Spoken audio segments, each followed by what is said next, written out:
welcome to another week of At Home with Joseph. This episode is for you dads out there. Mother's Day is coming up, and this is a great time to really honor your wife, mom, grandmother, aunt, sister, whoever it is in your life that's been affected by the pandemic this year. Statistically, more women have lost their jobs than men throughout the pandemic. And I think even more so, I think moms have had a harder time during the last year playing several roles, right? They've got to play mother and cook and teacher and housekeeper. And so I think this is a really great time for the dads to roll up their shirts, get in the kitchen, and make a really great dinner for mom. Let her put her feet up for the day. Prepare a really nice, easy meal, get the kids involved. So we're also going to show you how to set a really kid-friendly table. That's a lot of fun for the kids to do. The menu that we're going to do today is super easy. Everything is roasted. I'm going to go through step-by-step process of teaching you how to make this meal. And we're also going to be sending out recipes and equipment lists for you guys to work off of. And you can always come back and refer to this video at the time if you have any questions about preparing this meal. What's on the menu? We are going to do a rosemary and garlic roasted lamb with Dijon. We are going to do a roasted spring asparagus with Parmesan and fresh lemon, and also some roasted fingerling potatoes. The dessert is going to be a raspberry fool, which is an incredibly easy dessert to make. So when you're preparing to cook for dinner, I know it may seem intimidating, but it's really not. And one of the easiest ways to really focus yourself about what you're making is set up some trays that have the ingredients of what you're going to make on each tray. So I've got everything dedicated just for the lamb on one tray. I've got everything dedicated to roast the asparagus down here. The potatoes are by themselves and the salad stuff is separate. The great thing about this menu is that you can get all of this set up ahead of time, that you're not rushing to finish things last minute. So this can all be done on the counter, waiting to just pop it in the oven when it's ready to go in. So the first thing we're going to do to prepare this is we are going to mince all of the garlic with the herbs and a little bit of salt and some olive oil, and we're just going to let that sit, and that's going to make a marinade that's going to go on top of the lamb. And all you want to do is just chop your garlic until it's super, super fine. The best practice to do this is to chop it in one direction, turn your garlic, and chop it in another direction, and just keep going in a circle while you're doing that. And to that, we're going to add some chopped herbs. If you're using fresh, just shear it right off the stem. And same thing, you just want to start chopping and mincing it all together, turning it.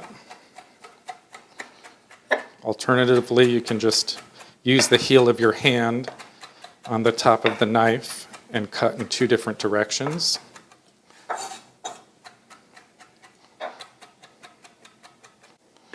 We're going to add that to our garlic.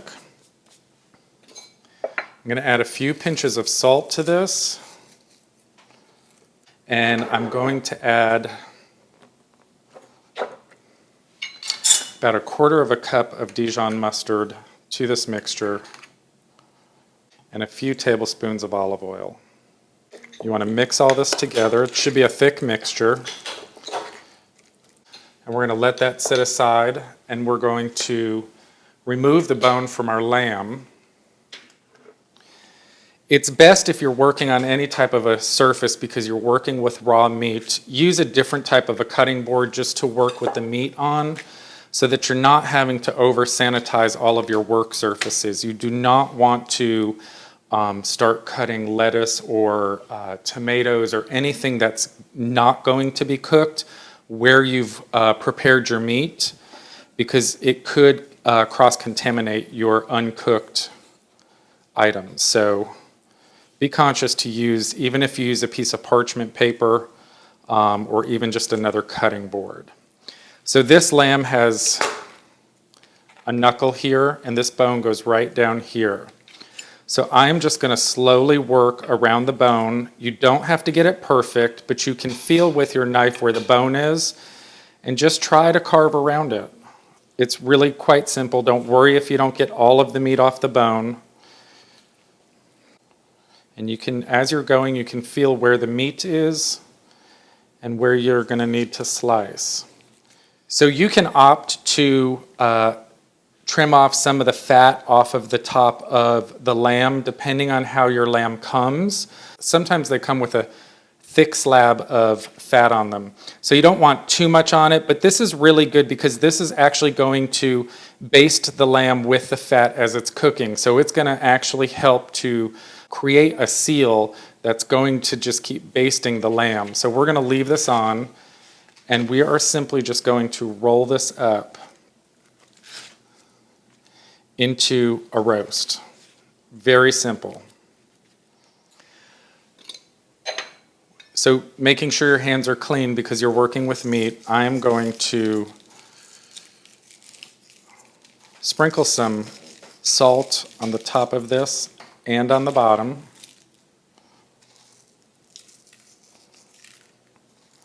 You want it well salted, but don't overly salt it. And you want to add some pepper. So rather than making a huge mess of putting our topping on it, we're going to transfer our lamb to our roasting pan.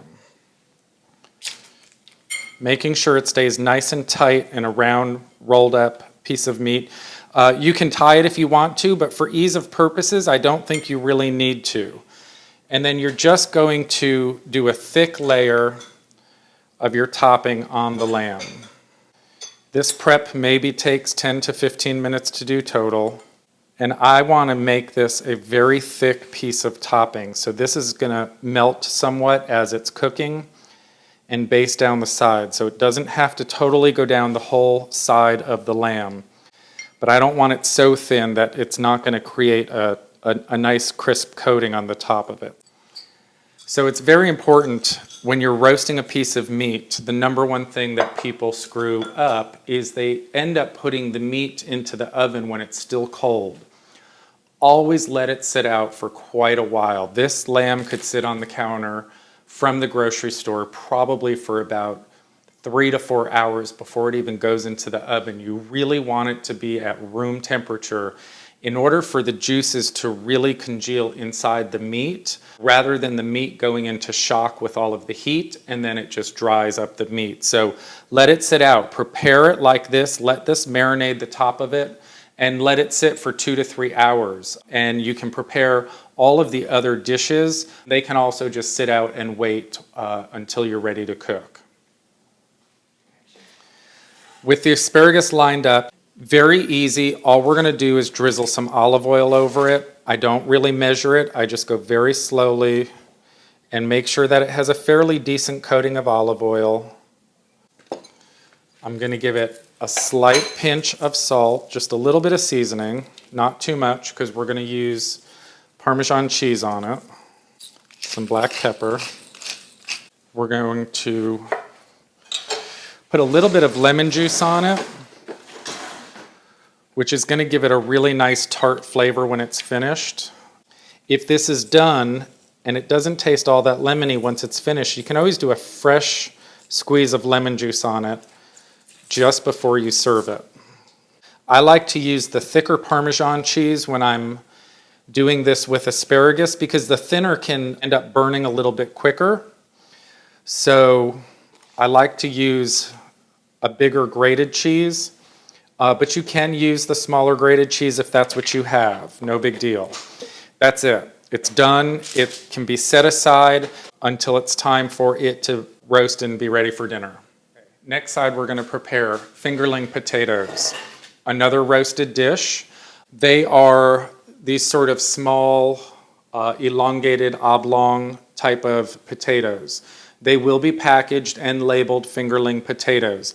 They just make a really nice presentation on a dish, and I think that for this dinner, when you're really doing something special for mom, Think of these unusual ingredients that you can use. You don't have to do any more preparation to them, but just the unique color and the shape and the size of them just makes a really nice presentation, and I think she's going to notice that.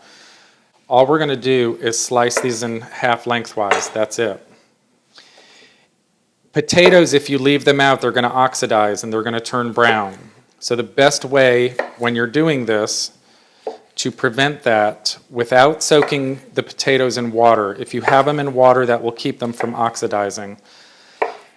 But there's a little trick for doing this when you're working with these type of potatoes, and it actually helps with the roasting process. Drizzle your olive oil on your parchment paper.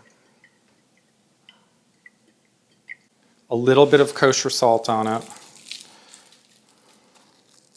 And you're going to lay each potato face down in the oil. The oil is going to help them roast. They're going to become nice and brown and crispy, but this is also going to keep your potatoes from turning brown as they sit on the counter waiting to be roasted. The other thing when you're roasting potatoes, keep everything in a single layer. This is totally ready to go into the oven. You don't have to do anything else with this. So when we get to roasting, we're going to start with the lamb. That's going to be about 2.5 hours to cook. The potatoes are probably going to take about 30, maybe 40 minutes, depending on how thick the potato is. And then the asparagus will probably only take about 20 minutes to roast. The next dish we're going to work on is going to be the salad. Opt to make a homemade salad dressing. Don't buy a store-bought bottle dressing. It's very easy to do, and one of the easiest ways to do this, and your wife will probably love you if you do buy one of these, are these pre-measured bottles that you can find in the salad dressing aisle. This is made by Good Seasonings. It's usually where the packets of salad dressing seasoning is. Pick one up. It's pre-measured for vinegar, water, and olive oil. Usually you would put the packet of their seasonings in here, but I use it to make my own dressings. And one of my favorite dressings is just a simple white vinegar Dijon olive oil dressing. Super easy to make. I put about a tablespoon of Dijon mustard in the bottle. I put a little bit of black pepper in there. 2 pinches of salt. Fill the line where it says V for vinegar. I use white vinegar.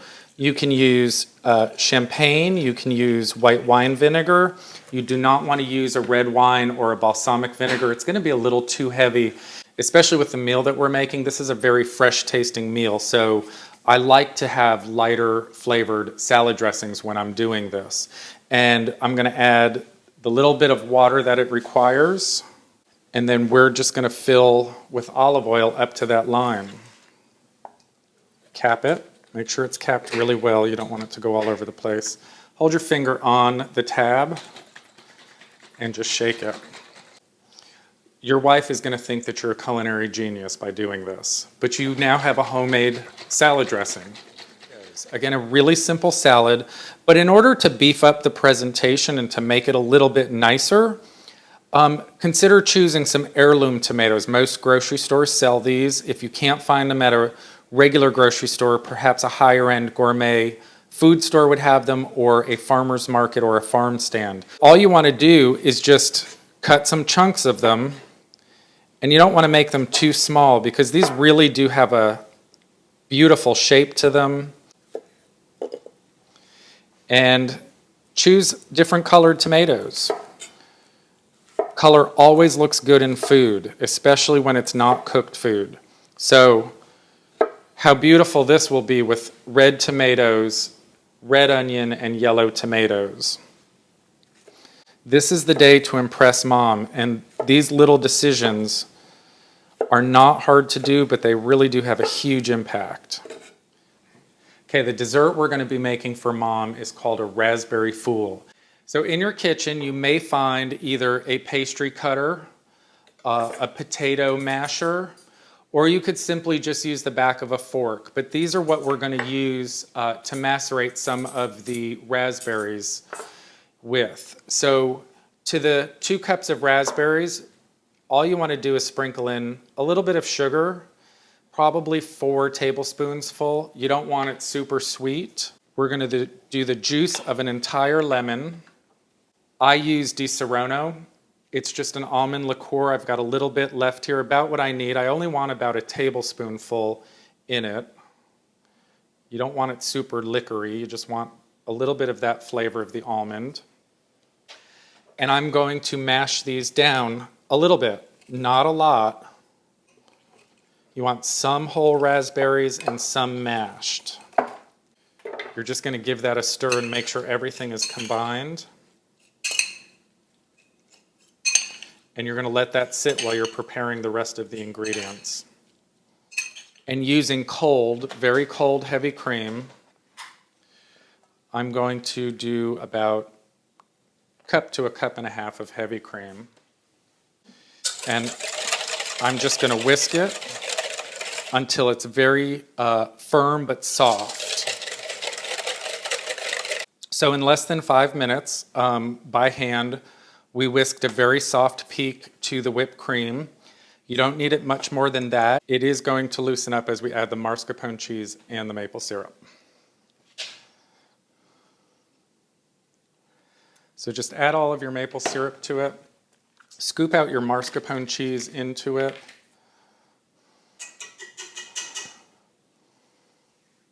And this is all just going to get whisked very gently together. You don't want it to go all over the place. You can see it's loosened up a little bit, so it's a little bit softer of a peak, but that's about the consistency that you want it to be. If it's a little looser, that's okay too. And the last piece to this dish is getting some ginger snap cookies that you can pound down to make a crumble. You're going to put them in a Ziploc bag and seal it, and you're just going to go to town pounding on it. I've chosen some of these cocktail glasses that we have, so you probably have some rocks glasses or even some double old fashions, or even use a small wine glass. That makes a great container that you can layer this dish into. All you want to do is scoop a small layer of cream in the bottom, some of the macerated berries, again another layer of the cream, a layer of the raspberries, a little swirl,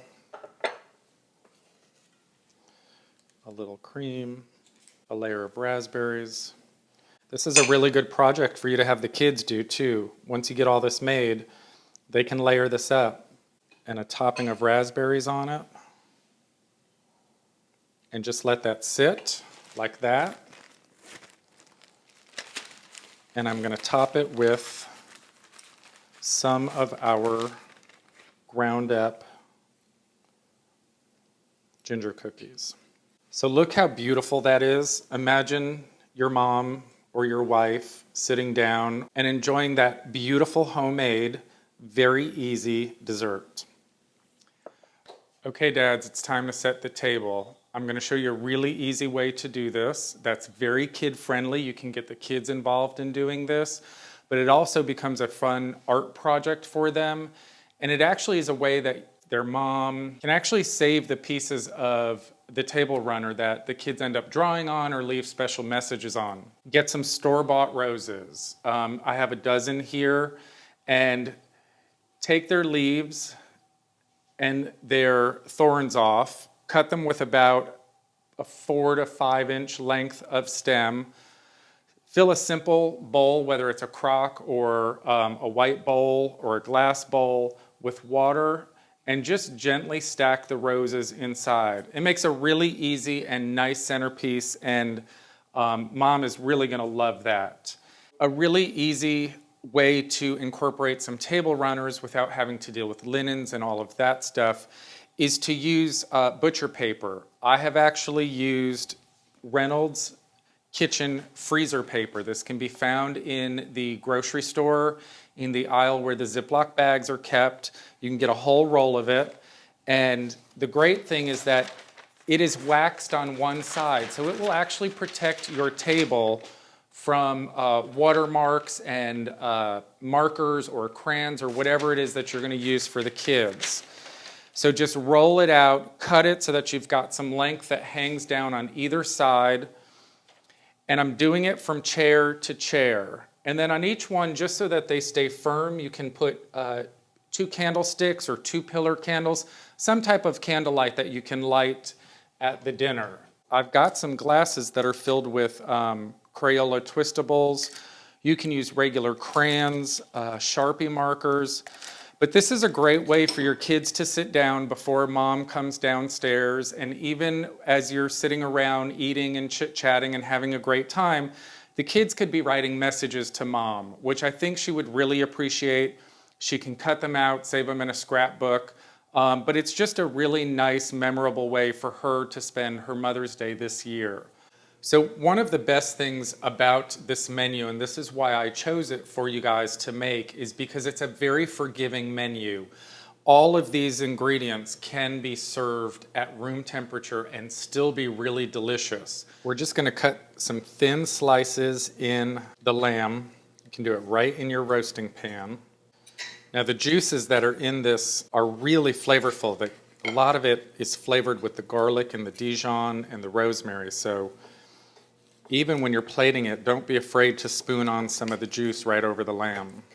When you're plating your dinner, do each ingredient individually on every plate first. If you keep switching back and forth, it's going to take longer for you to plate up your dinner. Look how beautiful these potatoes came out. Nice and browned. So we are going to serve them face up. You really don't need more than 4 potatoes for the presentation, but slightly layer them over the meat. It gives a really good look to it, where they stand up a little bit. And we are going to grab a few pieces of asparagus. Keep it mounded. It's okay if that drapes over some of the other food as well. If you've got any leftover rosemary, it's a really sweet idea just to plop some in there. And look how beautiful that looks. What a great Mother's Day tribute to make for mom. I think any mom would come down and just feel so spoiled by walking into this knowing that you and the kids are making a great dinner for her, especially I think with so many moms that have had a troubled time during COVID.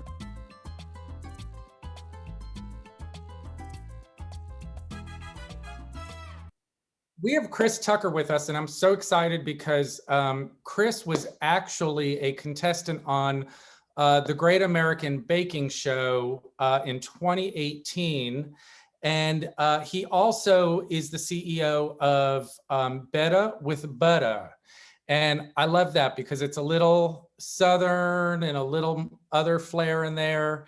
But Chris is a really accomplished baker. And I wanted to have you on today, Chris, because you are a vegan baker and I am not. I just have never brought myself to do that. And we have had many people ask questions in the past about vegan baking. And I thought, rather than me trying to answer some questions that I'm not familiar with, bring the expert on and share with us some of your tips for vegan baking for Mother's Day. So we're really glad to have you. Thanks for joining us. Yeah, thanks for having me. I think, that dessert that you shared, not only is it perfect for Mother's Day, but also it's perfect to get the kids involved. But I want people to start thinking about vegan and gluten-free baking. I think it's always come across as being so intimidating, and it's really not. Just taking the dessert that you did in the video, that is something that can be easily swapped into a vegan dessert, really simple. You just have to switch up those 2 dairy products that you used into vegan products, and that dessert can be made into something that's vegan really simply. So you're sharing with us a dessert that you make, which is a vegan dessert. Can you tell me about it? Yeah, so this is actually a dessert that I made with my partners over at Amaretti, which is an incredible company of high-end flavors. So they do all different kinds of flavorings, and it's a really great product line because we're coming out of citrus season, but let's say like a month down the road you're really hankering for something that has maybe like a blood orange flavor in it. This is a great company because they use all of those essence from the actual fruit in their products. So it's not a bunch of fillers. It's not a bunch of artificial stuff. It's actually the juices and the zest from the fruit. So this recipe that I'm sharing with you guys today is actually very similar to the one that you made. It's a strawberries and cream pie. And it uses all vegan products. So it has some vegan cream cheese in there. It has a little bit of silken tofu, which would be something that you could easily swap in for that mascarpone that you used to create that dish that you made. So this is a really simple recipe that you can make in a blender at home and have it for Mother's Day as well. So really easy for the dads to make. Yeah, really simple. I love that. And so when you talk about stuff like vegan cream cheese, is this really hard to find in most grocery stores for people? I know for me, I'm not really adept at what I would buy to replace the dairy products with. So how hard is it to find these? Where can people come up with getting these groceries and items? It's really interesting nowadays because being vegan 10 years ago, we would be having a really different conversation right now. But being vegan in 2021 is so accessible. I know in the South, Publix is a big chain. Walmart grocery store is a big chain. Target is a big chain now with groceries. All of these grocery stores that are widely accessible to people now carry vegan lines from milk to dairy alternatives to meat substitutes. So when we're talking about something like cream cheese, you can go into, let's say, your Walmart grocery store and you can find your dairy cream cheese. More than likely, they will have a alternative section in their cold department, and it's going to have all of your vegan alternatives right there. The brand that I really like to bake with is called Tofutti, and it's a soy-based cream cheese. There's other ones that are nut-based if soy is not your thing. I know soy over the past 20 years has gotten a bad rap from men. But if you eat it in moderation, it's just like anything. So if you're just somebody who's gonna bake with soy-based cream cheese, it's totally fine to use. And I really like the way that soy-based cream cheese works in desserts, opposed to using like other nut-based cream cheeses. Yeah. And so what is that crust made out of? Because that looks pretty amazing to me. The crust is really cool. It's actually made out of almond flour, and instead of using traditional sugars in it, which I usually use in all of my stuff, but I used some soaked dates in this one, which is really fun because the filling in this dessert is actually pretty sweet. So the crust is more of it's more of a short crust. So you're not gonna get a really sweet crust with a really sweet filling. The crust just has a little bit of sweetness every now and then from that bite of date you might be getting. Yeah, I'm huge with making desserts that are not too sweet. I think people go overboard with sugars, and I think that learning about the different components when you are baking of what a crust might be, what a filling might be, what a topping might be, all of that compounds the sugar component into it. And so cutting back some of those is really smart because it really brings out more flavor that's in the dessert rather than just a sugary tasting overloaded dessert. So that's a really great point. I want to ask you, we have some questions coming in, but because this is about Mother's Day, and my hope with this video was really to encourage dads to do something different.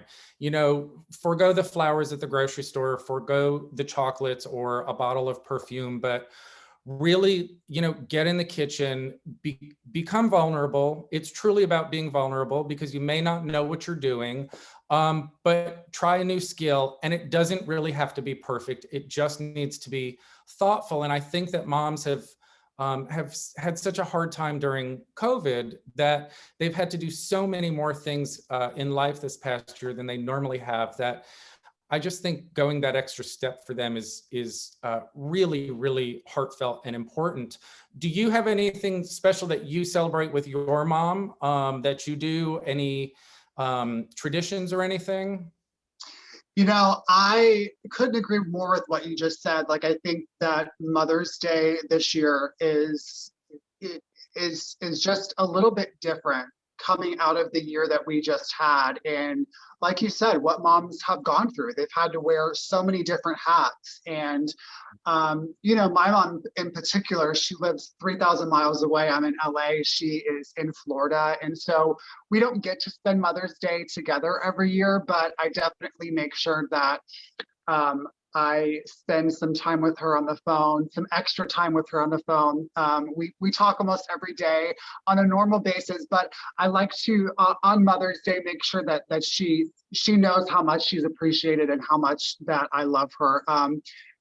I just put in the mail yesterday a box of Betta with Butta's Mother's Day treats that I shipped out to her. So she's never left out on the goodies when it comes to special holidays like Mother's Day. So, I'm sure I have 4 other siblings. They will make sure that she's definitely pampered. They all live close by to her. But, it's one of those times that, like you said, being vulnerable is so important. And I think foregoing, like you said, store-bought things and really getting in the kitchen and just having a go at something new and trying something different this year in particular is really important. And I think moms are those types of people who really just appreciate. Yeah. They appreciate effort more than anything. And just giving your best is going to really go that extra mile for them and mean a lot. Yes, it is all about just giving your best. And I'm sure your mom is secretly just pining away for you to come home and bake some stuff for her. So if mom's on, hello, mom, and happy Mother's Day. Yeah. All right. So a question that's coming in is, if you're making dessert in advance, should you add the cookie topping right before serving? Yes, I would. If I had to hold this dessert in the refrigerator, I would not add that topping on top in the refrigerator because it would probably get somewhat soggy. I have also used that topping inside of the actual layering of the fool. So it can be done either way, but if you do want to make the dessert ahead of time, just keep that aside. And I don't know, do you have a similar thing with like even the dessert that you were showing us, Chris? If you're making that ahead of time, would you make the crust separate, hold it all, and put it all together right before serving? What do you think about that? The strawberry and cream pie you can actually make the day before and it sets well in the fridge. The only thing I would hold off on is the coconut whipped cream and the freeze-dried strawberries on top. That would be great to add just before serving, but you can go ahead and do the actual crust and the assembly the day prior. So that's a really good thing.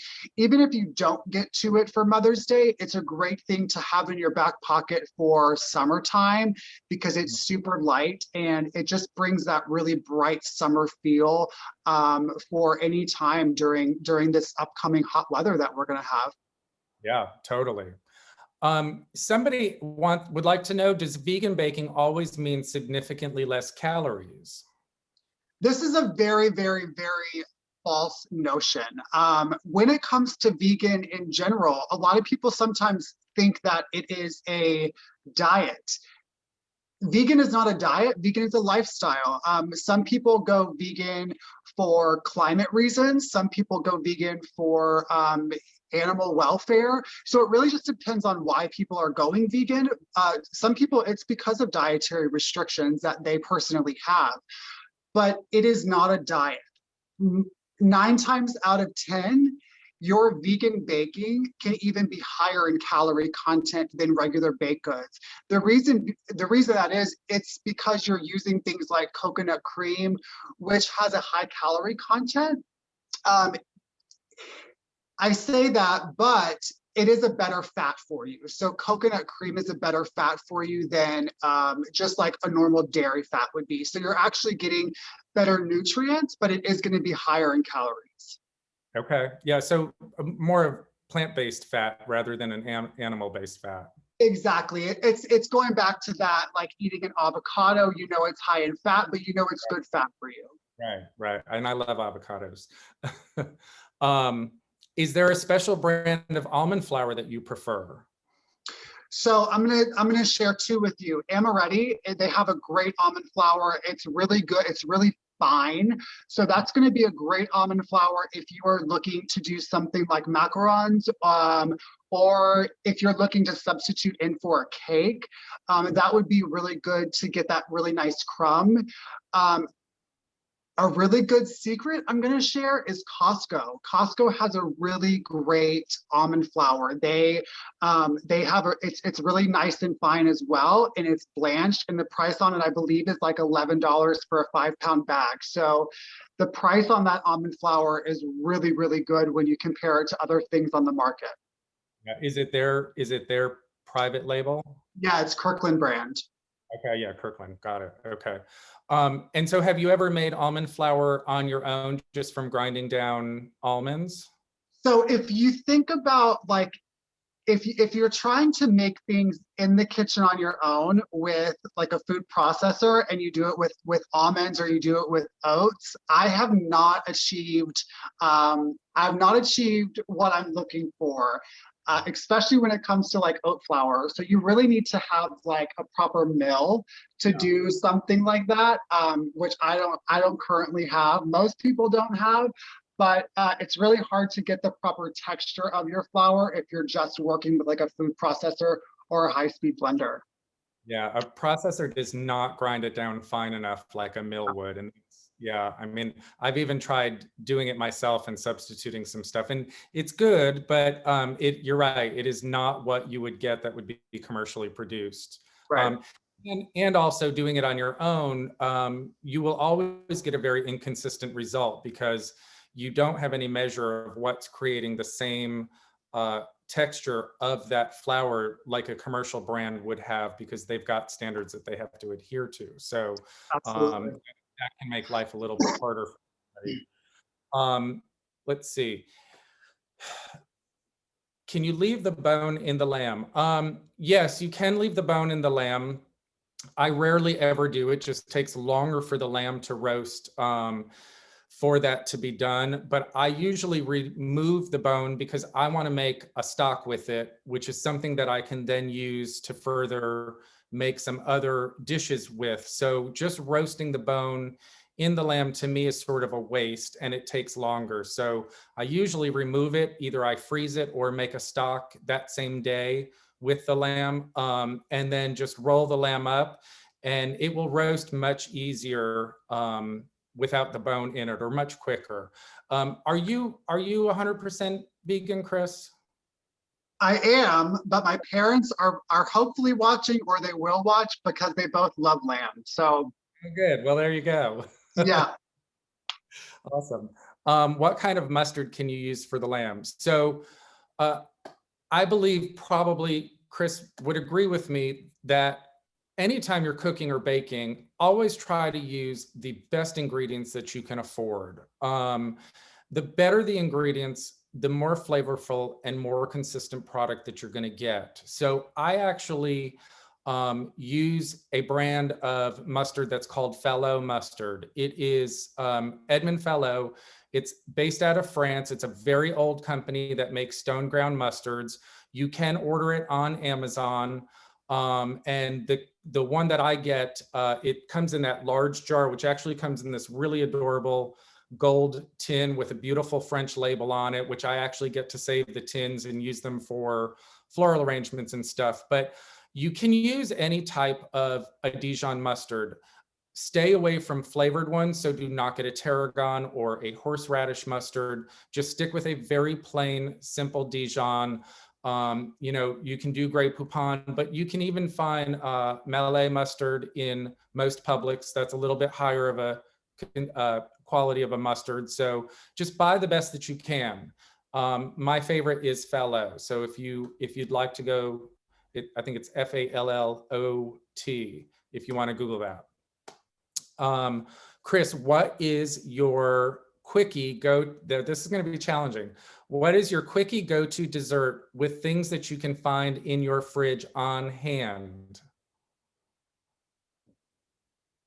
I mean, I'm probably the wrong person to ask that question to because my fridge is always just overly stocked of things. It's probably like asking you that question. Honestly, I could make that strawberries and cream pie with what I have in my fridge. And because it comes together so quick and it's just in the blender, something like that would be really quick for me. I'm also a huge like chocolate chip cookie kind of person. So I might throw that together.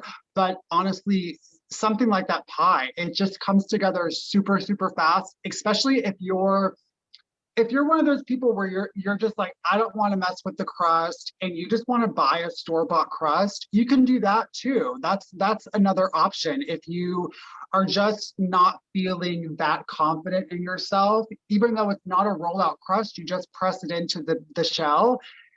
You can just buy a crust and make the filling. That would be something if I'm on a time crunch and I'll just buy a high quality store-bought crust and I'll throw that filling in there and I can be to a cookout in 2 hours, done. Yeah. And for me, I think for the average person, for me, because I don't do vegan baking, might be a little bit easier for them because they probably do have milk or eggs and sugar on hand at home. So I would say, if you've got those things in your fridge, you can actually whip up a really quick pudding in, less than 30 minutes with milk, eggs, sugar, maybe some vanilla if you have it. You can add some crushed almonds into it. But really think about, even if you have fresh berries and some heavy cream, I mean, a dessert could be even as simple as just a really quick whip to a whipped cream to make it just a little bit thicker than a liquid structure, a little bit of sugar and drizzle that over some berries. And I mean, you've got an amazing dessert. So desserts don't need to be complicated. And I prefer usually when I'm entertaining to keep my desserts really simple because usually the meals are sort of the showcase of what I do. So, and just to touch back really quick on how to make something like a custard, how it's so versatile. If I were to take the eggs out of your custard recipe, throw in some cornstarch and substitute oat milk, like that makes a custard. And so thinking about vegan baking just in a different way, instead of letting it intimidate you, thinking about how is it possible, and the possibilities and the opportunities that you have with the ingredients in your kitchen.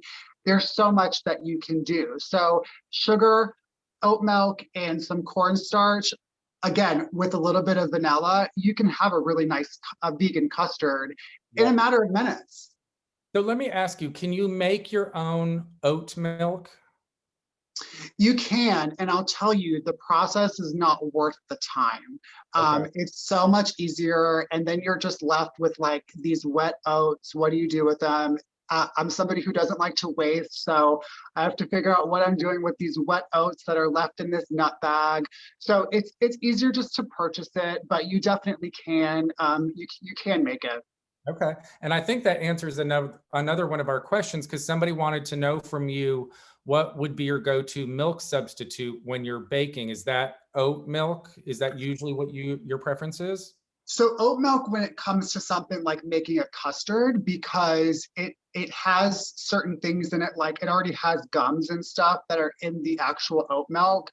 So it helps things like custards thicken up when you're cooking them on the stove. But when I'm just doing my normal recipes, like cakes and cookies and anything else that calls for milk, I always use almond milk, just unsweetened, unflavored almond milk. Yep, that totally makes sense. And how long have you been vegan? Not that I have not been fully vegan for that long. It's only been about a year. Have you found it difficult to transition at first? So I was pescatarian for a very long time, and then I went to vegetarian for a very long time. So it was always like this transition into becoming a vegan. And what I was really holding on to was that dairy. Like I didn't want to give up butter. I didn't want to give up cheese. Cheese is what I was really holding on to. Yeah. And then I started trying like vegan cheese, and I'm like, oh, it melts. Oh, it browns. Oh, it doesn't taste bad on pizza. And so it was really those couple of things that I was holding on to. But again, the marketplace is just saturated with amazing vegan products nowadays that it was a really simple transition. Yeah. And so when you were on the Great American Baking Show, were your desserts all vegan based? They were not, no. Okay. Yeah. Were you allowed to do it or no? Was it sort of a structured format that you had to adhere to? So I didn't pose the question, but I do know somebody who was trying to go on the following season who I encouraged to try out because I got to know her over Instagram, and she just puts out beautiful vegan desserts. And she actually got to a part in the audition process where it got to them talking about like, is everything going to be vegan? And she said yes. And they said it might not be the best show for you. They probably want a broader appeal to it. Although I think that it would really bring in a great perspective into the show for people. No, I would agree. I would agree. Yeah, I would love to see that kind of perspective on that. Mainly because I'm adept at baking with, in a very classical manner. I'm always up to learning new things. So I love that. Yeah. And so somebody who's actually an admirer of yours is asking if you can please ship the strawberry pie to her house down here in Florida. Oh, yes, I'll get right on that. I'll have to make another one because that one's gone. I'll take one too while you're sending it. And so the last thing we have is somebody's commenting that keep doing what you're doing. We are both very inspiring, and she would come to any one of our dinner parties at any time. Oh, fun. Maybe we'll have to co-host one day when I'm visiting Florida. I would love that. We can do a party together. Yeah. Let me ask you, can people go to your website and find recipes? Yeah, so I post recipes on occasion. If you go to bettawithbutta.com, you'll see a little tab that has a recipe indicator that will take you to things like that strawberries and cream pie. So when I do things with brands, I always write recipes for them, and those end up on my website. So those are the types of things that you can find there. There's also a link to shop, and we always put out different boxes we curate. So we just did one for Mother's Day. Those orders have closed, but we will be doing another one coming up in June for Pride Month. So stay on the lookout for that. It'll all be like rainbow and super fun. So keep a lookout for the Pride Month box that'll be coming in June. And these are baking boxes? They're all baking boxes. So like our Mother's Day box just had a olive oil and blood orange cake in it. It had a coffee cake in it. It had some toasted coconut shortbread in it. They usually have 4 different things. They're all gluten-free and vegan, so they're really allergy conscious thinking. So that way they can be shipped to anybody, and you don't have to worry about what dietary restrictions the receiver has. Oh, that's great. Yeah. Well, I want to thank you again for joining me. I'm really super happy to have you here. Thanks again, everybody, for joining us. As usual, this video is going to be posted on Aspire's website. So if you've missed it or you want anybody to see it, the full video and the Q&A are going to be on there at Aspire Design and Home. And I'm also going to be posting the same video to my YouTube page, At Home with Joseph. If I've missed any questions, or if you have any follow-up questions, or if you're watching the video and want to follow along with mine or Chris's recipes for Mother's Day and you have any questions, send me a DM at Instagram. It's at Home with Joseph. I will be happy to respond live and answer any questions that you have, and I can forward any to Chris as well. Thank you so much for joining. Do something special for mom, please. This is a very important year for them. And moms, if you're watching this, get your husbands, your brothers, your uncles, get everybody to go out and get onto YouTube and watch the video. Thanks so much, Chris. Thanks for having me, Joseph. You're welcome. Have a great week. Bye, you too.